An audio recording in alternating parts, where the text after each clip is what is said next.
Hi guys, அதாவது திரும்பியும் இப்போ இந்த வார் எல்லாமே முடிஞ்சதுக்கப்புறம் எல்லா விலைகளும் குறைங்கிற மாதிரி சொல்லியிருக்காங்க. இதில் ட்ரம்ப் வந்து பெரிய பெரிய அப்டேட் கொடுக்குற மாதிரி சர்ப்ரைஸாக கொடுத்துக்கிட்டு இருக்காங்க. என்னன்னா, இப்போ வந்து குரூடாயிலோட ரேட் வந்து ரொம்ப டவுன் ஆயிடுச்சு அப்படிங்கிற மாதிரி கொடுத்துருக்காங்க. பேரல் வந்து $70 சம்திங் கொடுத்துருக்காங்க. $70. அதுக்கப்புறம் இந்தியாவுக்குள்ள வந்து என்னென்ன மாற்றம் நடந்திருக்குன்னா, பெட்ரோல்ஸும் குறைஞ்சிருக்கு. பெட்ரோல் குறையிறது வந்து எங்கே குறைஞ்சிருக்குன்னா, நைரா பல்க்ஸில் மட்டுமே குறைஞ்சிருக்கு. நைரா பல்கில் $5 வரைக்கும் பெட்ரோல் வந்து குறைச்சிருக்காங்க, பழைய நிலைமைக்கு திரும்புகிற மாதிரி.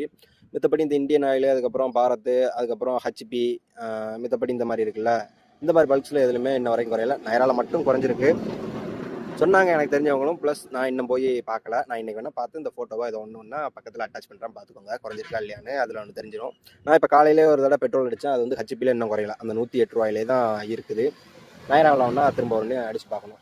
எல்லா இடத்துலையும் குறைஞ்சதுன்னா உங்களுக்கு வந்து எல்லா இடத்துலையும் போடுறதுக்கு வசதியாக இருக்கும். இல்லை எங்கடா நைரா பல்க் இருக்குன்னு தேடி தேடி போய் நம்ம வந்து போடுற மாதிரி இருக்கும். அதான் ஒரு கஷ்டம்.